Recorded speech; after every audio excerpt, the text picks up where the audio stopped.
अस्सलाम वालेकुम नाज़रीन, प्रोग्राम विजन पर आज आते जुल्फ़कार के साथ आपकी खिदमत में हाज़िर हूँ। पाकिस्तान के अंदर इस वक्त कुछ सियासी और कुछ अदालती यतीमों ने चाय की प्याली में तूफ़ान उठा रखा है। कुछ लोगों को कम वक्तों पर बहुत गुस्सा आ रहा है, मगर सिपहसालार हाफिज़ सैयद आसिम मुनीर बहुत सारे लोगों के लिए इत्मीनान क़ल्ब का भी बायस हैं। ये क्या स्टोरी आज के प्रोग्राम में इस पर बात करेंगे।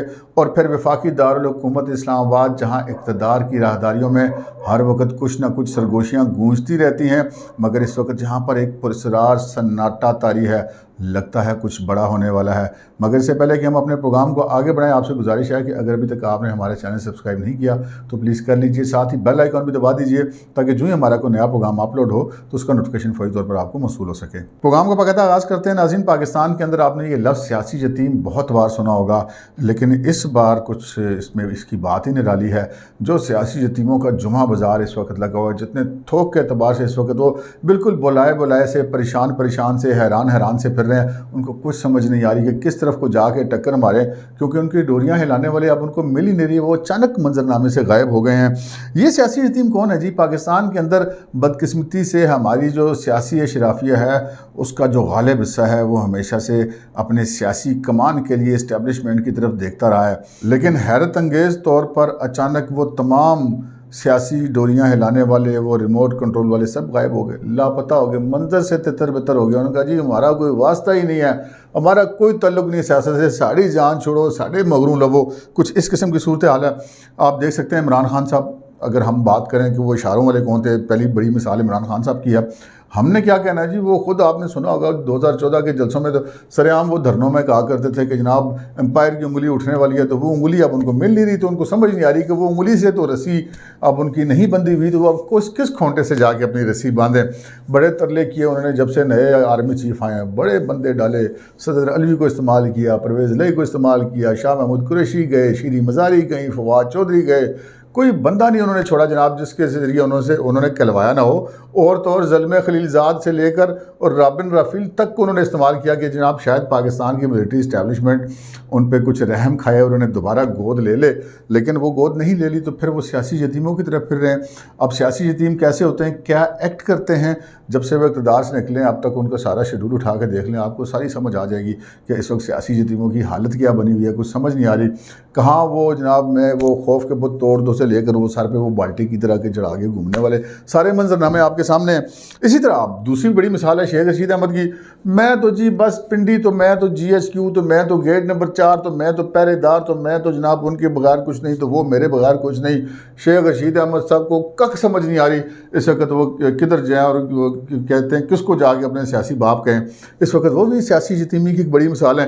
फिर एक और बड़ी मिसाल चौधरी परवेज़ लाई हैं। चौधरी परवेज़ लाई वगैरह को तो आदत ही नहीं थी, उनकी सारी उम्र इस्टेब्लिशमेंट के दम कदम से उनकी ज़िंदगी में बहारें थी, वो बहारें अब नहीं रही, तो फिर आज आके उनको और कोई बात नहीं समझ आई, तो वो मोनस ले चौधरी परवेज़ लाई, अब वो बुशरा बीबी से लाइन लेते हैं। अब क्या करें, वो किधर जाए, उनको तो आदत ही नहीं अपने दम पे के ऊपर सियासत करने की, तो वो फिर उन्होंने बुशरा बीबी का दामन पकड़ लिया।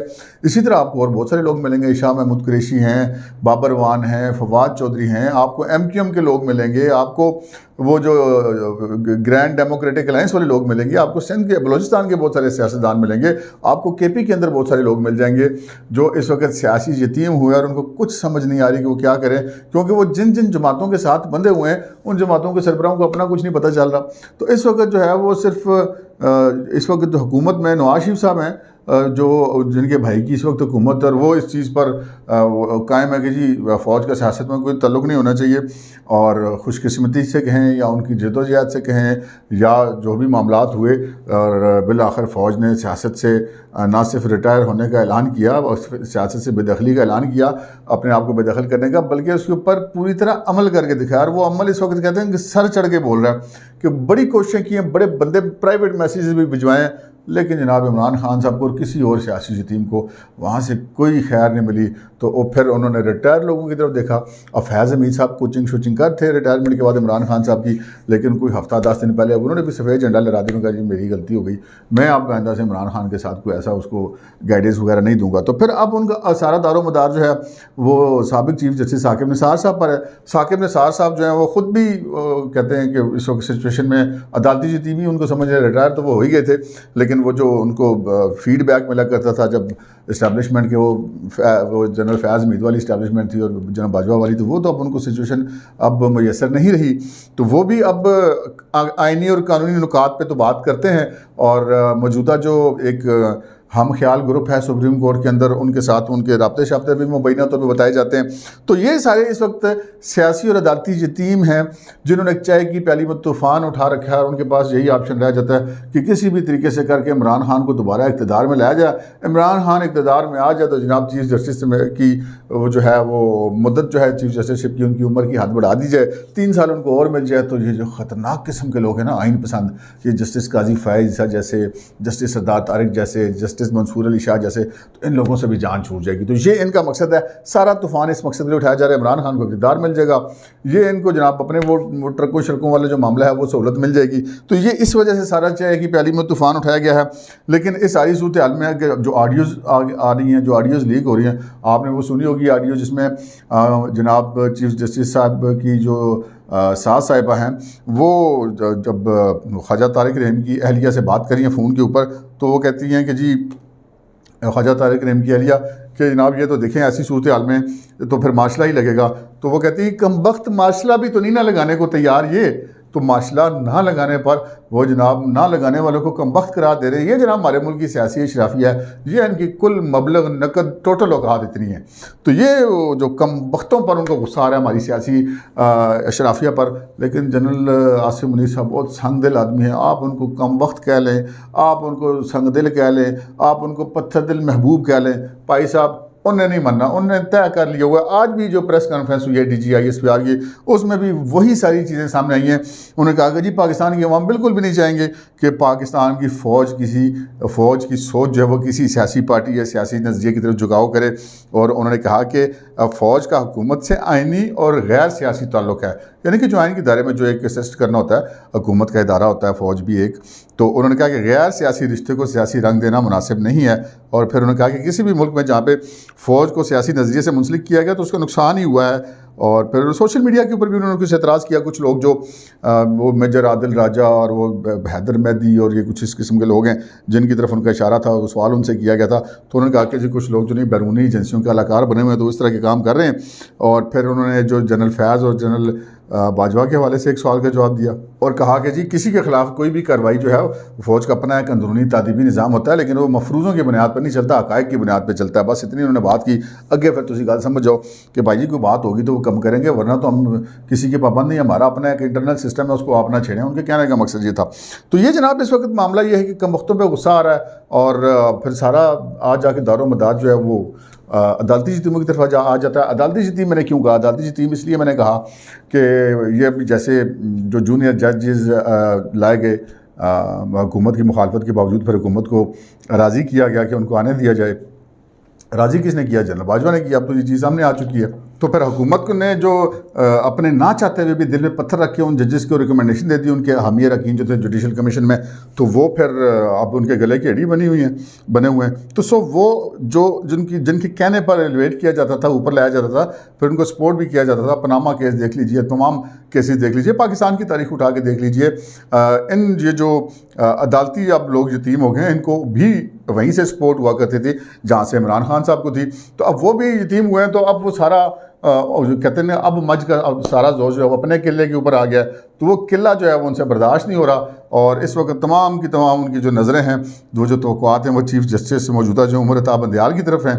उमर अता बंदयाल और उनके हम ख्याल जो जजेस हैं, उनके लिए एक सुहाने रूह है ये ख्याल कि जनाब अगर काजी फ़ाइज़ साहब जब बाद में चीफ जस्टिस बन जाएंगे तो फिर क्या होगा, वो तो आइन पसंद जज हैं। ये जो जूनियर लोग आए हैं ये कि दोबारा वापस ना चले जाएँ, ये कहीं जो ट्रकों छड़कों वाले मामलात हैं, कहीं ये फाइनेंशियल ऑडिट ना शुरू हो जाए सुप्रीम कोर्ट के जज साहबान को को, उनको अपनी बका का मामला है। वो चीफ जस्टिस भी अगर वो इमरान खान साहब की हुकूमत बन जाती है तो वो फिर उनकी कमिटमेंट है उनके साथ कि जनाब वो फिर उनको 3 साल की एक्सटेंशन मिल जाएगी, यानी कि 3 साल उनकी उम्र बढ़ जाएगी। अच्छा, अब ये सारी जो चीज़ गेम जो है ये साकिब निसार साहब मैनेज करें, ये सामने आ चुकी है, अभी तो ऑडियोज़ भी आ चुकी हैं, बहुत सारी चीज़ें सामने आ चुकी हैं। तो साकिब निसार साहब का क्या इंटरेस्ट है? तो उसमें हमारे ज़रा है कि ये कहना है कि जनाब साकिब निसार साहब को इमरान खान साहब ने ये लारा लगाया हुआ है कि जनाब मैं अगर दोबारा वज़ीर-ए-आज़म बन गया, आपकी मदद से आप मुझे सारा इलेक्शन मैनेज करवा दें तो फिर मैं आपको सदर पाकिस्तान बना दूंगा अगला। तो वो जनाब उनको अपना वो है लालच सारा मामला। लेकिन इस सारे मामले में अब होगा क्या? अब मामला ये है कि आज हो गई हैं छुट्टियां ख़त्म, अब सुबह जो है वो सुप्रीम कोर्ट खुलेगी और फिर एक नया मंजरनामा होगा। इस्लामाबाद की जो फ़िज़ाएँ हैं वहाँ पर इस वक्त कोई सरगोशियाँ नहीं गूंज रही हैं और एक पुरसरार सन्नाटा तारी है, क्योंकि सुबह एक बहुत बड़ा और अहम दिन है। अब हुकूमत ने जो पार्लियामेंट ने जो supreme court practice and procedure act बनाया था वो कानून बन चुका हुआ है। 21 तारीख को गज़ट नोटिफिकेशन जारी कर दिया हुआ है। अपने तई जो वो हम ख्याल बेंच है उन्होंने उसके खिलाफ हुक्म इम्तनाई जारी किया हुआ है, और जारी कर सकते हैं नहीं कर सकते हैं। फिर इस बेंच के खिलाफ हुक्म इम्तनाई जारी किया हुआ था जस्टिस काजी ईसा वाले बेंच ने। तो ये एक वो कशमकश चल रही है, और ये जो सियासी जतीम और अदालती जतीम है ये मिल की कोशिश करें कि एक आखिरी ज़ोर लगा लिया जाए और किसी भी तरीके से इलेक्शन जो है वो करवा लिए जाएँ और इमरान खान को अपने होते होते बस इक़्तिदार लाया जाए। नहीं तो भाई जी किसी की खैर नहीं। सो ये जो इस वक्त सन्नाटा तारी है ये आने वाले कल के हवाले से बहुत पुरस्कार है। सन्नाटा हमें दिखाई दे रहा है, लेकिन जब समंदर की सतह के ऊपर बहुत ज़्यादा पुरसुकून होती है तो वो किसी तूफ़ान का पेशखैमा होती है। पुराने मल्ला ये बात किया करते थे। तो वो बड़ा तूफ़ान जो है वो इस वक्त आने को है। कल जब सुप्रीम कोर्ट ऑन होगी तो फिर वो रजिस्ट्रार वहाँ पे मौजूद होगा जिसको हुकूमत तब्दील कर चुकी है, लेकिन जस्टिस उमर अता बंदयाल उसको नहीं जाने दे रहे। अब वो नया ऑर्डिनेंस के तहत वो जो नया एक्ट है उसके तहत बेंचों की समाअत होगी, या कि जस्टिस उमर अता बंदयाल अपनी यक रुकनी अदालती आमरीत को कायम रखते हुए आगे चलेंगे। ये बहुत इम्पॉर्टेंट दिन है कल। लेकिन बहरहाल आखिर में जो फतह है ये आप हमारी पेशन गोई नोट कर लीजिए, आइन और कानून की ही होगी। अब तक के लिए इतना ही, इजाज़त दीजिए। अल्लाह हाफ़िज़।